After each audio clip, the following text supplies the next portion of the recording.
صفحه 46. اگر به دفعات کافی توانایی نهفته خود را تغذیه و تقویت کنید، به سرعت توانایی‌تان را در تمامی جنبه‌های زندگی نشان خواهید داد.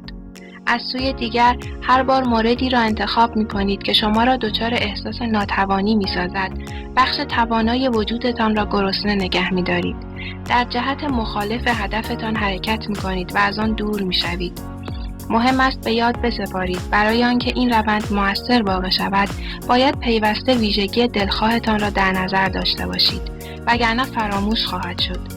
هنگامی که کارهای روزانه شما موجب تقویت ویژگی‌هایی که آرزو دارید متجلی کنید باشند، خواهید دید که به طور طبیعی به سوی هدف مورد نظر هدایت می‌شوید. اگر خواهان تجلی مسئولیت هستید، هر بار که آگاهانه انتخاب می‌کنید و تصمیم می‌گیرید، هر بار که درنگ می‌کنید و رفتار غیرمسئولانه خود را مورد بررسی قرار می‌دهید، در جهت درست پیش رفته‌اید. راه دیگر برای یافتن ویژگی‌هایی که شما را به بهترین سال زندگیتان می‌رساند، این است که خصوصیاتی را که به عقیده شما در سال گذشته برایتان مفید نبودند، جنبه‌هایی از شما که مانع رسیدن به اهدافتان بودند یا اجازه نمی‌دادند از خودتان خوشتان بیاید را مشخص کنید. هر خصوصیتی که در سال پیش عامل بازدارنده‌ای برای شما به شمار می‌آمد، مانند ترس، تنبلی، تعلل، احساس ظلم، بی‌اعتمادی یا حرص و آز را تشخیص دهید و آگاهانه انتخاب کنید که ویژگی متضاد آن را در وجودتان پرورش دهید تا امسال بهترین سال زندگیتان شود. اگر فکر می‌کنید نداشتن اعتماد به نفس مانع شما بوده است، اعتماد به نفس را به عنوان خصوصیتی برگزینید که باید هر روز آن را تقویت و تغذیه کنید. اگر خشم شما در روابطتان اختلال ایجاد کرده است، ببینید برای شما نقطه مقابل خشم چیست. شاید توجه، مهربانی یا احساس همدلی باشد. خودتان را متعهد کنید که هر روز فقط یک کار برای تقویت این ویژگی انجام دهید. آنگاه طی چند هفته خواهید دید که انتخاب‌های شما متفاوت می‌شوند. به نتایج دیگری می‌رسید و زندگی‌ای می‌آفرینید که هماهنگ با همان کسی است که آرزو دارید باشید، نه آنکه در گذشته بوده‌اید. این روند جذاب و هیجان‌انگیز این قدرت را به شما می‌دهد که اختیار ایجاد بهترین سال زندگیتان را در دست بگیرید. دیگر هیچگاه به کسی که مورد تحسین شماست نمی‌نگرید و بگویید ای کاش قدرت، شهامت یا جاذبه او را داشتم. بلکه می توانید انتخاب کنید که همان ویژگی ها را در وجودتان پرورش دهید. مهم است درک کنید ویژگی هایی را که در دیگران می بینید یا آرزو دارید داشته باشید همکنون در وجود شما وجود دارند، اما مانند خورشید پشت ابر پنهان هستند. اگرچه نمی توان خورشید را در پشت ابر دید یا گرمای آن را حس کرد، اما می دانیم که وجود دارد. اگر به اندازه کافی صبر کنید، ابرها می‌گذرند و شما قادر خواهید بود که بار دیگر خورشید را ببینید. همین مورد نیز برای هر خصوصیتی که می‌خواهید داشته باشید یا ابراز کنید صدق می‌کند.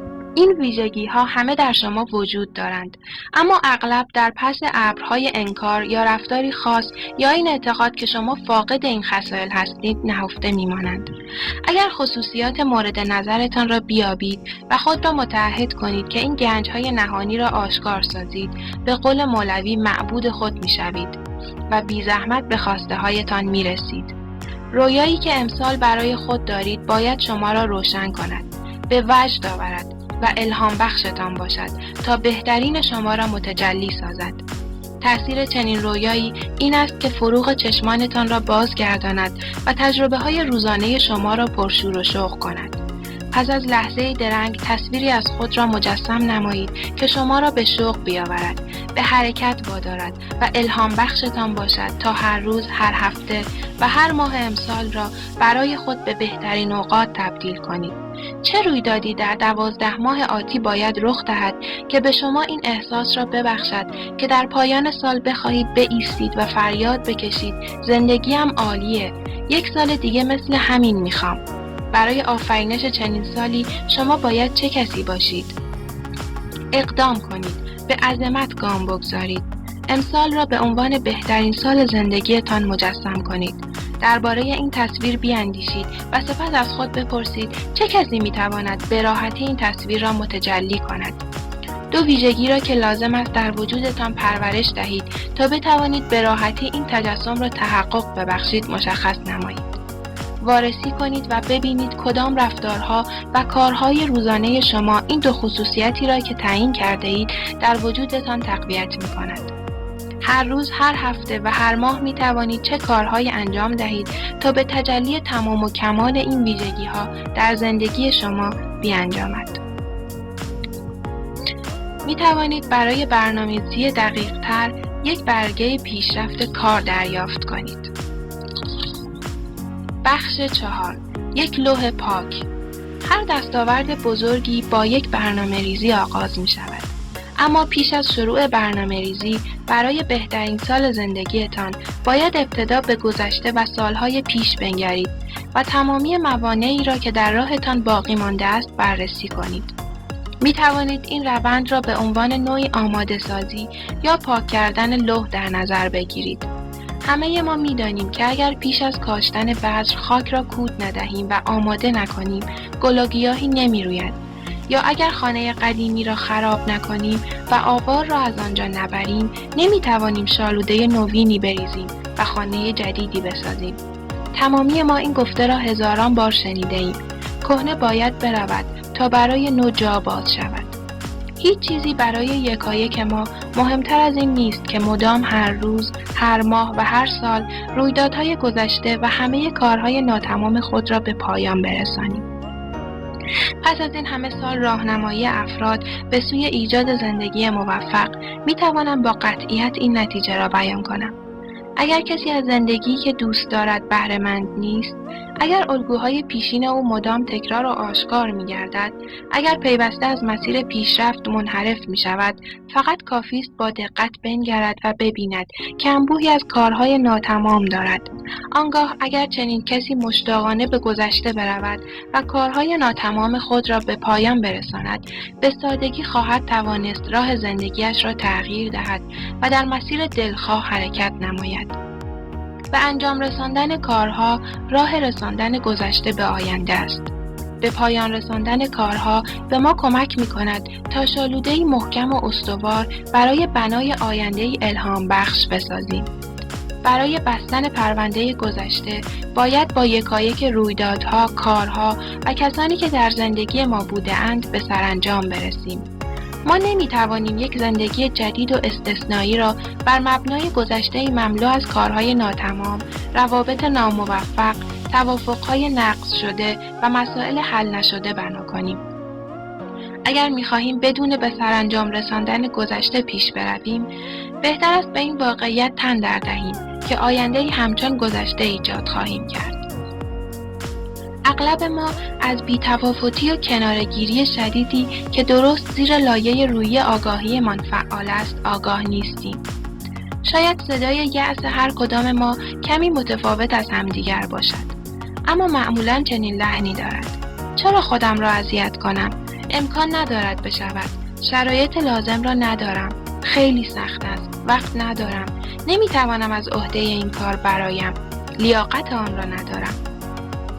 وقتی در جایی که امیدوار بودیم موفق شویم ناکام میمانیم، زمانی که زندگی روزانه ما به آنچه تصور میکنیم امکان دارد شبیه نیست، وقتی که اهدافمان تحقق نیافتند، امید ما به یک زندگی عالی ذره ذره میمیرد. حواس ما بیجان میشود و به تدریج درباره آینده بی‌تفاوت و دلمرده میشویم.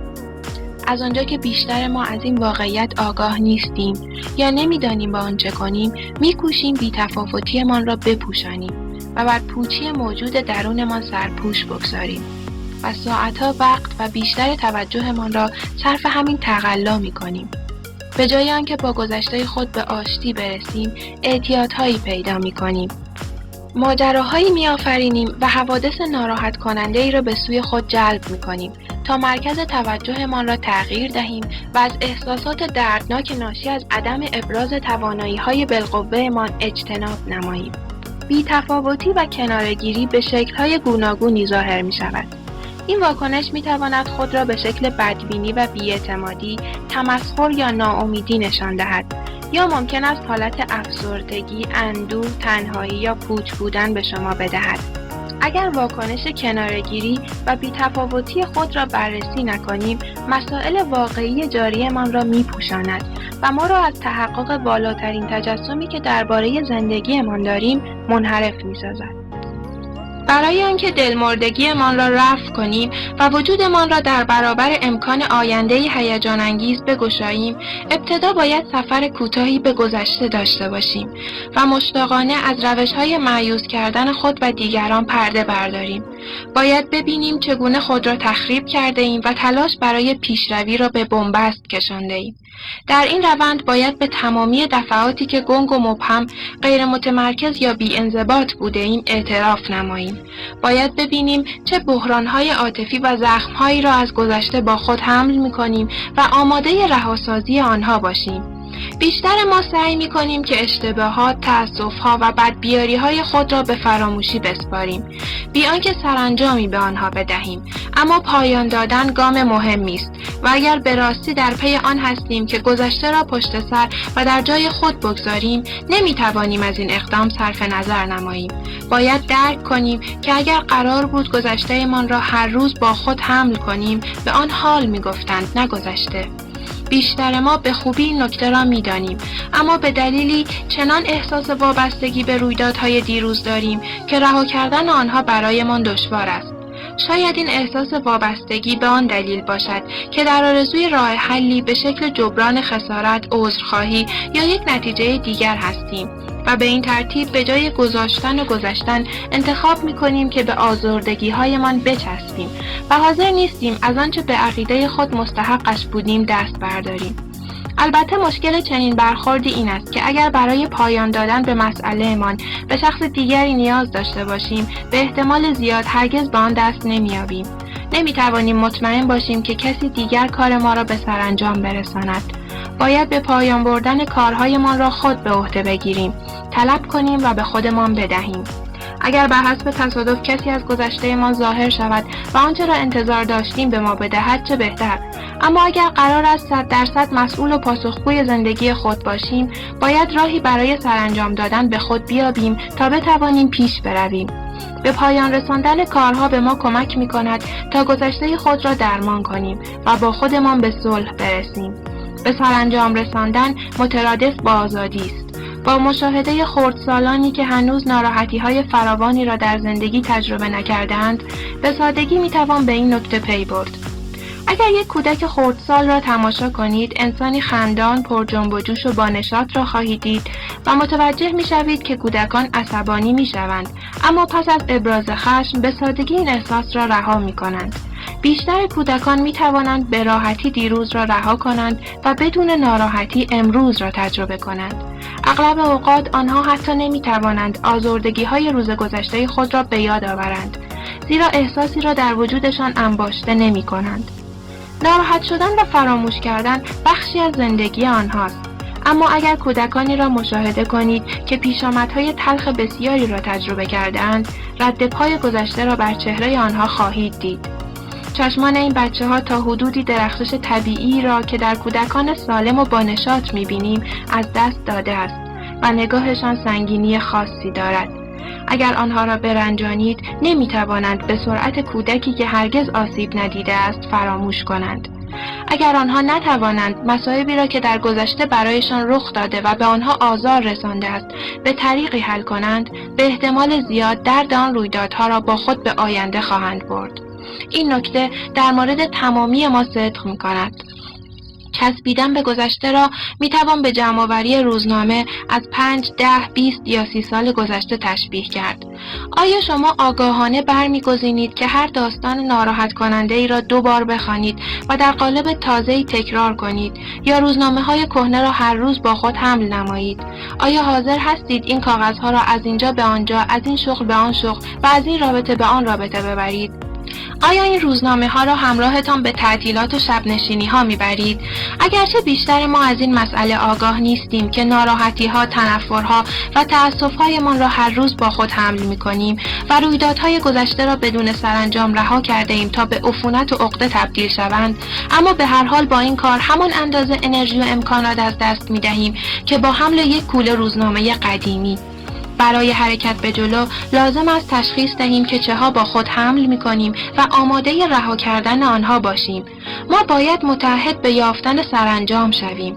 اگر پرونده رویدادهای ناراحت کننده گذشته را در فکرمان نبندیم و به علت حمل آنها همچنان احساس تنفر، پشیمانی یا گناه داشته باشیم، تردیدی نیست که هرچه از گذشته ناتمام مانده است به آینده ما نشت می‌کند و به احتمال خیلی زیاد بهترین برنامه‌هایمان را به هم می‌ریزد. چگونه؟ به این ترتیب که وقتی عواطف منفی مانند رنجش، پشیمانی و احساس گناه در سر داریم، در انرژی منفی تجارب حل نشده گرفتار می‌مانیم.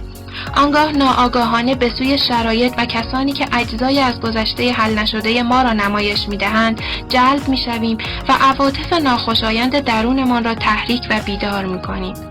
این وضعیت در فیلم روز موش خرما نشان داده شده است. شخصیت اصلی فیلم مجبور بود یک روز بعد را بارها و بارها تجربه کند تا آنکه سرانجام نگرش و برخورد خود را دگرگون کرد. آزردگی‌هایش را رها ساخت و اجازه داد که رویدادهای خوب پیش بیایند. ما ناآگاهانه تجارب نامطلوب مشابه را به وجود می‌آوریم و به این ترتیب برای اصلاح، درمان، آشتی یا کامل کردن موارد ناتمام به خودمان فرصت می‌دهیم. طبیعت به این شیوه عمل می‌کند. فقط هنگامی می‌توانیم موانع قدرتمند سر راه را برداریم که کارهای لازم برای رهایی از عواطف ناکامل گذشته را انجام دهیم. هنگامی که لوح ذهن ما پاک باشد، قادر هستیم بی هیچ دردسری برای بهترین زندگیمان برنامه ریزی کنیم. کارهای ناتمام. موارد ناتمام عینی مانند بی‌نظمی، کارهای نیمه انجام شده و هر گونه برنامه یا مورد ناکامل دیگر مانع از آن می‌شوند که ما لوح پاکی داشته باشیم که بر آن آنچه را می‌خواهیم بیافرینیم. آنها ما را از نظر جسمی، معنوی، عاطفی و ذهنی سنگین می‌کنند و شور و شادی زندگی ما را از ما می‌ربایند. موارد ناتمام به شکل پرونده‌های قدیمی، وزن اضافی، لباس‌هایی که اندازه ما نیستند، انبارهای پر از جعبه و وسایلی که از کار افتادند و به هیچ دردی نمی‌خورند، در جهان بیرونی ما خود را نشان می‌دهند. هنگامی که زندگی ما مملو از موارد ناتمام است، چه از وجود آنها آگاه باشیم چه نباشیم، به هر حال موجب پراکندگی انرژی و تمرکز ذهنی ما می‌شوند.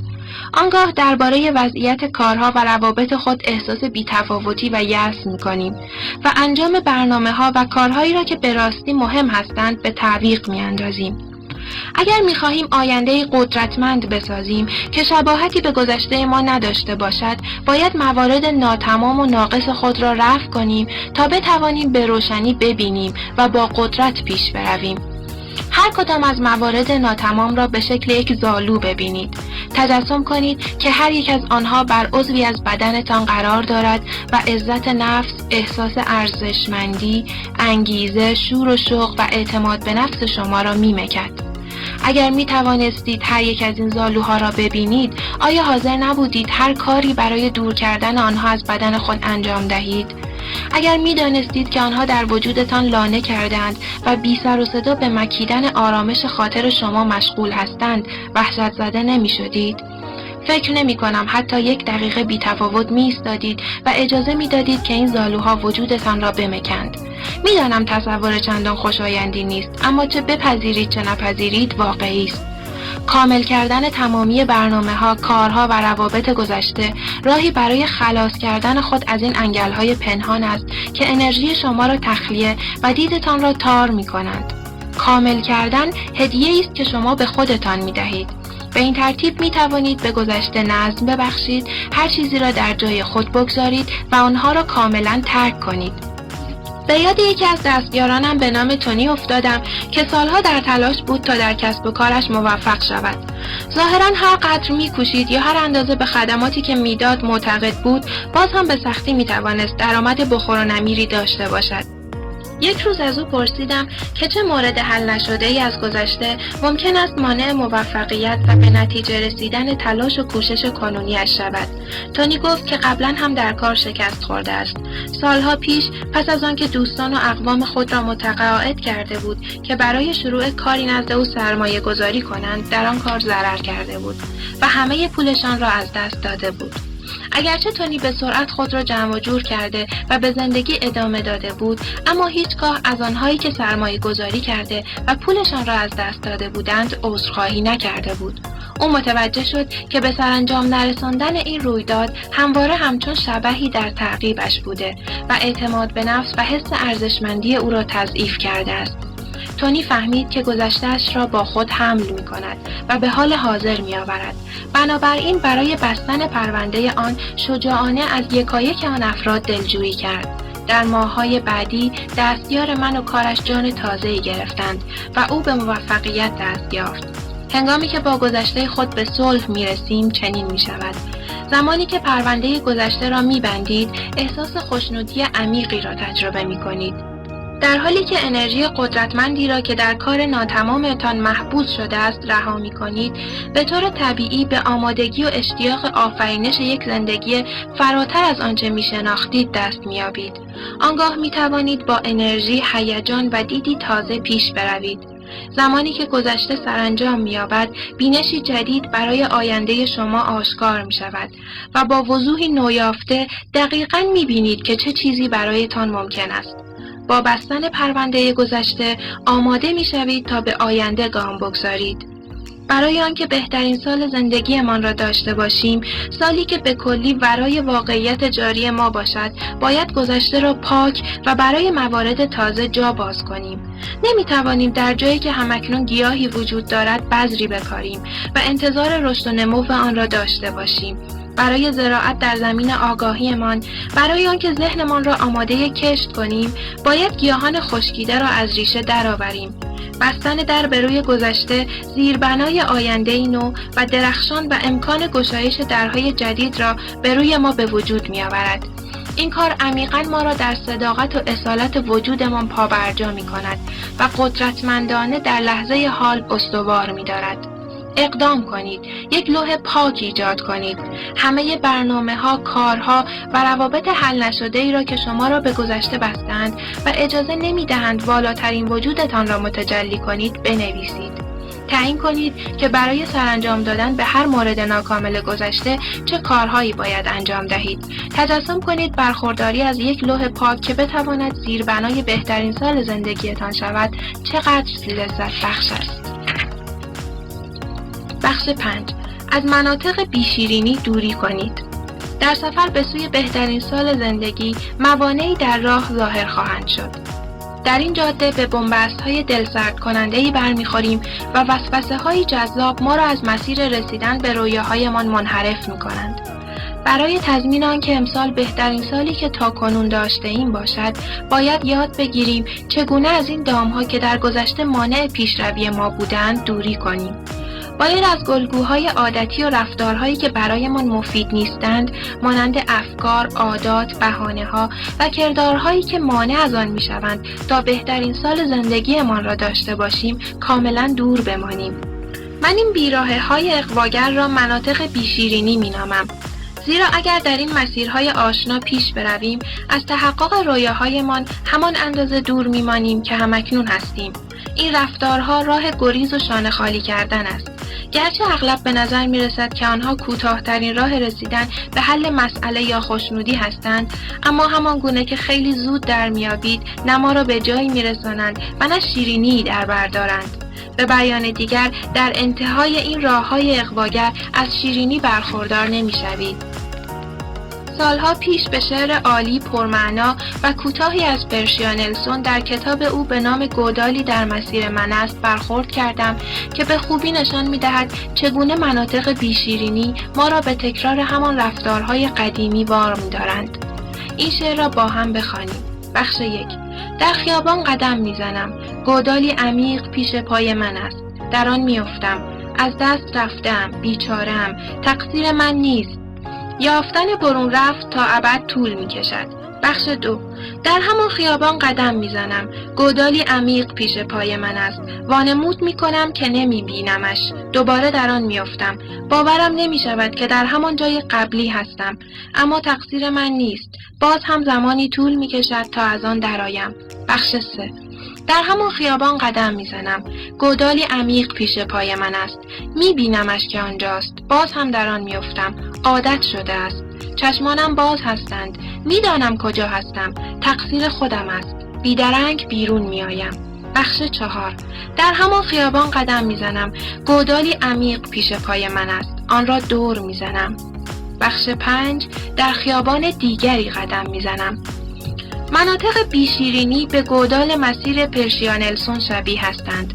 آنها اغلب به شکل گزینه‌های کوچک و بی‌ضرری به نظر می‌رسند. مانند خوردن یک شیرینی در روز سوم رژیم، خریدن 4 CD جدید در حالی که با آن پول می‌توانید قرضتان را پس بدهید. غیبت کردن با همکار در زمانی که می‌توانید از آن فرصت برای عالی‌تر انجام دادن وظایف شغلیتان استفاده کنید. عقب انداختن تسویه صورت حساب‌ها اگرچه می‌دانید جریمه و مجبور به پرداخت پول بیشتری می‌شوید. هرچند مناطق بیشیرینی برای هر کدام از ما شکل خاصی به خود می‌گیرند، اما همگی این مورد مشترک را دارند که همچون موریانه زیربنای عالی‌ترین زندگیمان را می‌خورند و از بین می‌برند. مناطق بیشیرینی گودال‌هایی هستند که در راه رسیدن به بهترین سال زندگیمان کنده شده‌اند. حتی اگر از وجود آنها آگاه باشیم، باز هم ما را تحت تسلط خود دارند و با آنکه اعلام کرده ایم دوباره در همان سوراخ نخواهیم افتاد، باز هم ما را به درون می‌کشند. مناطق بیشیرینی عزت نفس و اعتماد به نفس ما را تحلیل می‌برند و انرژی حیاتی لازم برای ایجاد بهترین زندگی را از ما می‌ربایند. هنگامی که انرژی ارزشمند خود را صرف پیمودن راه‌هایی می‌کنیم که ما را به جایی نمی‌رسانند، نمی‌توانیم بیش از آنچه که تاکنون داشته‌ایم از زندگی بخواهیم. مناطق بیشیرینی ما را در پیش پا افتادگی و معمولی بودن نگه می‌دارد و تضمین می‌کند که در همان جا که هستیم گرفتار باقی بمانیم. بیشتر ما درباره مخرب بودن برخی رفتارهایمان به خودمان دروغ می‌گوییم. علت آن است که خود ویرانگرترین رفتارهایمان معمولاً در انکاری شدید و عمیق پیچیده شده‌اند. ما پیامدهای کارهایمان را انکار می‌کنیم، خودمان را گول می‌زنیم و به خود می‌قبولانیم که اگر به پیشروی در همین مسیر بی‌ثمر ادامه دهیم، بالاخره به نتیجه‌ای که می‌خواهیم می‌رسیم. انکارمان به ما میگوید یک دفعه دیگر هم میتوانم جان سالم به در ببرم، یا هیچ کس نخواهد فهمید، یا مجبور نیستم الان با این مسئله روبرو شوم، و یا به هر حال رسیدن به آنچه که میخواستم واقعا برایم مهم نیست. هنگامی که متوجه میشوید در مسیری هستید که بارها پیش از این بوده اید و به نتیجه‌ای نرسیده اید، میدانید که در منطقه بیشیرینی هستید. حتی در همان حال که پیش می روید می دانید که این حرکت شما را به جایی نمی رساند. شما می توانید منطقه بیشیرینی را از آنجا تشخیص دهید که بارها با آن رفتار خود را فریب داده اید و دیگر برایتان آشناست. منطقه بیشیرینی می تواند بسیار کم‌آزار باشد. برای نمونه وقتی انتظار دارید فرزند نوجوانتان بدون آنکه شما از او بخواهید کیسه زباله را بیرون ببرد، یا میتواند به شکل خوردن دومین بشقاب غذا ظاهر شود. میتواند به این شکل باشد که تا لحظه آخر برای تمدید بیمه اتومبیل خود صبر کنید یا به جلسه دیر برسید، زیرا سعی کرده اید یک کار دیگر از فهرست کارهایتان را نیز انجام بدهید. مهم نیست که این گودال چقدر بزرگ یا کوچک به نظر می رسد. اگر احساس عالی بودن زندگی را از شما می گیرد، وقت آن است که آن را کنار بزنید.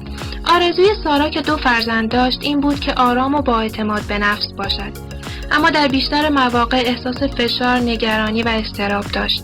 وقتی به سارا این تمرین را دادم که مناطق بیشیرینی روزانه‌اش را مشاهده کند، یعنی کارهایی را که اعتماد به نفس و آرامش خاطر را از او میگیرند ببیند، متوجه نکته‌ای شد که پیش از آن هرگز ندیده بود.